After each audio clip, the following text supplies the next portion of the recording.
खुलुमबाय बेयो बड'लेण्ड इंखं टेलिभिजन दिनै 17 मार्च 2023 शुक्रबारखालि सानसेनि बरादखौ नोंथांमोननि खाथियाव लाबोदों आं सदानन्द दैमारिया।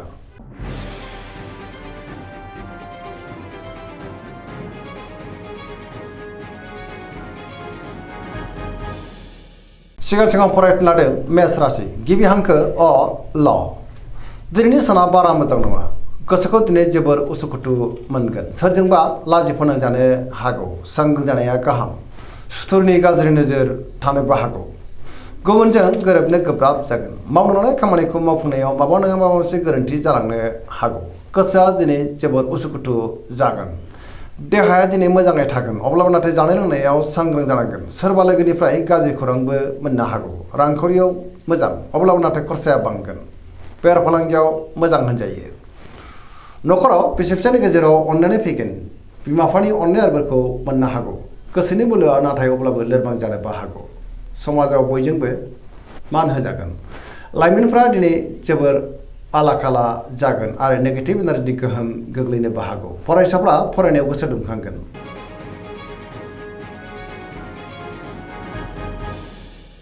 वृष राशि गिबि हांखो इ उ ब। दिनैनि साना बारा मोजां नङा। गोसोआ दिनै जोबोर उसुखुथु जागोन। गियाननि आंखाल जानोबो हागौ। गोबां रोखोमनि जेंनाजों मोगा मोगि जानांनो हागौ।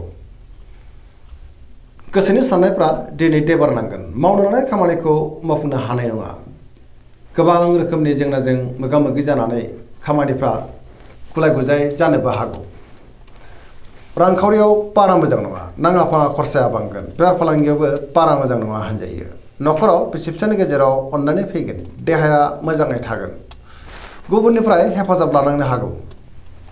मावनो लानाय खामानिखौ मावफुंनायाव गोब्राब जागोन। लोगोफोरनिफ्राय हेफाजाब लानांनोबो हागौ। नेगेटिभ एनार्जिनि गोहोम गोग्लैगोन। लाइमोनफ्रा दिनै जोबोर आला खाला जागोन।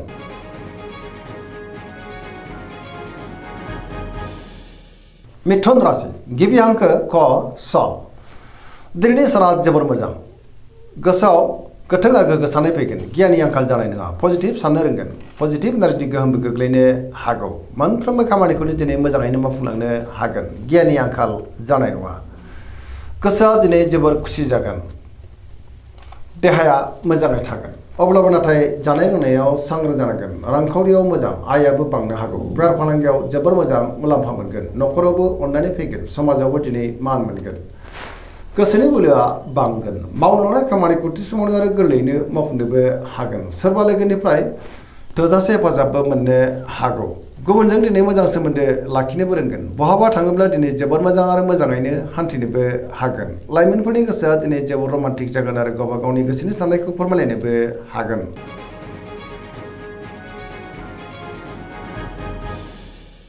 कर्कट राशि गिबि हांखो ड ह। दिनैनि साना जोबोर मोजां। माबा मोनसे मोजां खौरां मोननोबो हागौ। गोसोआ दिनै जोबोर खुसि जागोन। बहाबा थाङोब्ला दिनै जोबोर मोजां आरो मोजाङैनो हान्थिनोबो हागोन। गोसोनि साननायफ्रा मोगथाङाव जाफुंगोन। गोसोआव दिनै पजिटिभ साननायबो फैनो हागौ। मावनो लानाय खामानिखौ थि समावनो मावफुंनो हागोन। रांखावरियाव मोजां अब्लाबो नाथाय खरसायाबो बांनो हागौ। गुबुनजों दिनै मोजां सोमोन्दो लाखिनोबो रोंगोन। बहाबा थाङोब्ला दिनै लामा सामायाव सांग्रां जानांगोन। समाजाव मान मोनगोन। देहाया मोजाङै थागोन। गुबुननिफ्राय मोजां खौरां मोननो हागौ। फरायसाफ्रा दिनै फरायनायाव गोसो दुंखांगोन आरो मोजां फिथाइ मोनगोन।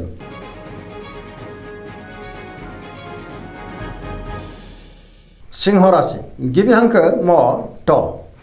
दिनैनि साना मोजां आरो गाज्रिनि गेजेरजों बाबेनलांनो हागौ। गोसोआ दिनै गुलाय गुजाय जागोन। नेगेटिभ एनार्जिनि गोहोम गोग्लैनो हागौ आरो नेगेटिभ साननायबो फैनो हागौ। मावनो लानाय खामानिखौ मावफुंनायाव माबा नङा माबा मोनसे हेंथा फैनो हागौ। सोरबा लोगोनि गाज्रि खौरां मोननोबो हागौ। रांखावरियाव मोजां अब्लाबो नाथाय खरसाया बांगोन। बेफार फालांगियाव मोजां होनजायो। गोसोनि साननायखौ दिनै गुबुननो फोरमायनो हागोन। न'खराव अननानै फैगोन। समाजाव बयजोंबो मान होजागोन। गुबुननिफ्राय हेफाजाब मोननोबो हागौ। देहाया दिनै मोजाङै थागोन। बयजोंबो गोरोबनो गोब्राब जागोन। लोगोफोरनिफ्राय गाज्रि खौरां फैनोबो हागौ।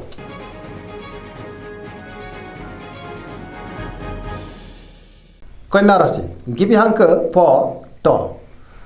दिनैनि साना जोबोर मोजां गोसोआ दिनै जोबोर खुसि जागोन गोबां बिथिङावनो जाफुंसारगोन सोरनिफ्रायबा मोजां खौरां फैनोबो हागौ गोसोआव दिनै पजिटिभ साननायबो फैगोन गोथों आरो गोग्गो साननो रोंगोन गियाननि आंखाल जानाय नङा सोरजोंबा बाख्नाय जागोन रांखावरियाव मोजां बेफार फालांगियावबो मोजां होनजायो देहाया दिनै मोजाङैनो थागोन न'खराव अननानै फैगोन गोबां खामानियाव दिनै मुखुबबो थागोन आरो सिगांनि बबेबा आद्रा खामानिखौबो दिनै मावफुंनो हागोन सोरजोंबा बाख्नाय जानानै गोसोआ दिनै जोबोर खुसि जागोन पजिटिभ एनार्जिनि गोहोम गोग्लैगोन सेंग्रा सिख्लाफ्रा जोबोर रमान्टिक जागोन आरो गावबा गावनि गोसोनि साननायखौ फोरमायलायनोबो हागोन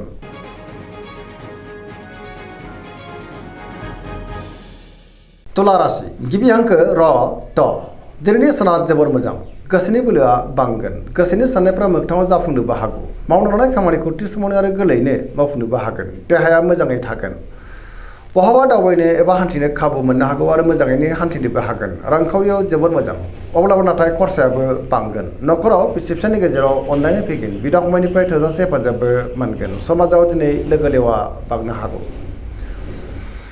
बेफार फालांगियाव मोजां होनजायो गुबुननिफ्राय थोजासे हेफाजाबबो मोननो हागोन लोगोफोरनिफ्राय हेफाजाबखौ मोनगोन गोदान थांखि लानो रोंगोन आरो सेंग्रा सिख्लाफ्रा जोबोर रमान्टिक जागोन फरायसाफ्रा फरायनायाव गोसो दुंखांगोन आरो पजिटिभ एनार्जिनि गोहोमबो गोग्लैनो हागौ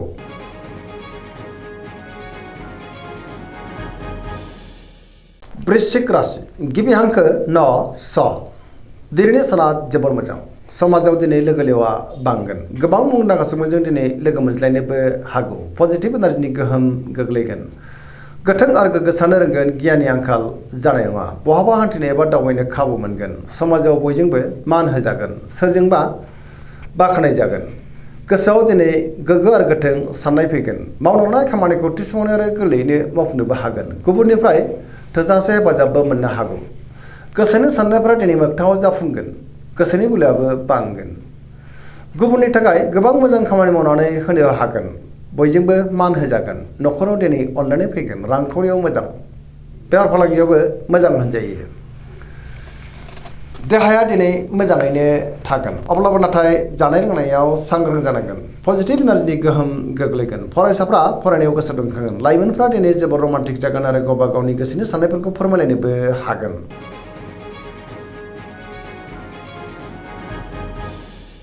धनु राशि गिबि हांखो ढ फ भ दिनैनि साना जोबोर मोजां गोसोखौ जोबोर गोजोननाय मोनगोन गोसोनि बोलोआ बांगोन मावनो लानाय खामानिखौ थि समावनो मावफुंनो हागोन गुबुननिफ्राय थोजासे हेफाजाबबो मोननो हागौ आरो मोजां खौरांबो फैनो हागौ गोसोनि साननायफ्रा दिनै मोगथाङाव जाफुंगोन रांखावरियाव मोजां बेफार फालांगियावबो जोबोर मोजां मुलाम्फा मोनगोन समाजाव बयजोंबो मान होजागोन बहाबा हान्थियोब्ला दिनै जोबोर मोजां आरो मोजाङैनो हान्थिनो हागोन देहाया मोजाङै थागोन न'खराव बिदा फंबायनिफ्राय थोजासे हेफाजाब मोनगोन आरो बिमा बिफानि अननाय आरो बोरखौ मोननो हागौ सोरबा लोगोनिफ्राय मोजां खौरां फैनोबो हागौ लाइमोनफोरनि गोसोआ दिनै जोबोर रमान्टिक जागोन आरो गोसोनि साननायखौ फोरमायलायनोबो हागोन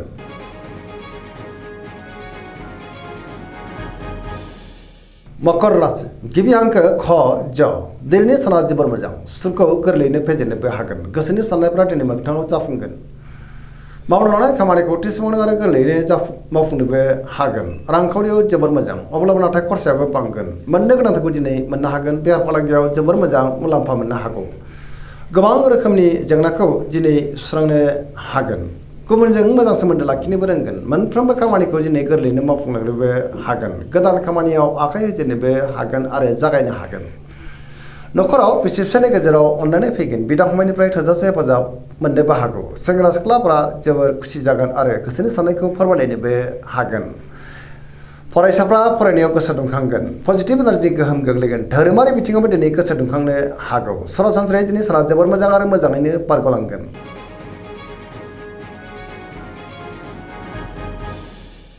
कुम्भ राशि गिबि हांखो ग स दिनैनि साना मोजां आरो गाज्रिनि गेजेरजों बाबेनलांनो हागौ सोरजोंबा रायखोमा जानोबो हागौ गुबुनजों मोजां सोमोन्दो लाखिनो गोब्राब जागोन गोसोआ दिनै जोबोर गोनो गोथो जागोन मावनो लानाय खामानिखौ मावफुंनो हागोन अब्लाबो नाथाय गोरोन्थिबो जालांनो हागौ सोरबा लोगोनिफ्राय गाज्रि खौरांबो फैनो हागौ रांखावरियाव मोजां अब्लाबो नाथाय खरसाया बांगोन बेफार फालांगियाव मोजां होनजायो देहाया दिनै मोजाङैनो थागोन न'खराव बिसि फिसायनि गेजेराव एना एनि फैनोबो हागौ गोसोनि साननायफ्रा गोरोबलायाबो जानो हागौ बिमा-बिफानि अननाय आरो बोरखौ नाथाय मोननो हागोन। बहाबा दावबायनो बा हान्थिनो खाबु मोनगोन आरो पजिटिभ एनार्जि गोहोम गोग्लैगोन।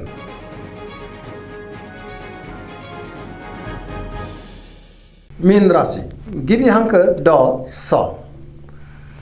दिनैनि साना जोबोर मोजां। गोसोआ दिनै जोबोर खुसि जागोन। गुबुननिफ्राय थोजासे हेफाजाबबो मोननो हागौ। गोबां खामानियाव दिनै मुखुबबो थागोन आरो सिगांनि बबेबा आद्रा खामानिखौ मावफुंनोबो हागोन। गोसोआव दिनै पजिटिभ साननाय फैगोन। गोसोनि साननायफ्रा जाफुंनो हागौ। गोसोनि बोलोआ बांगोन। गावनि गोसोनि साननायखौ गुबुननो फोरमायनोबो हागोन। देहाया मोजाङै थागोन। रांखावरियाव मोजां, बेफार फालांगियावबो मोजां मोनजायो। न'खराव बिसि-फिसायनि गेजेराव अननानै फैगोन। सोरजोंबा बाख्नायजानो हागौ।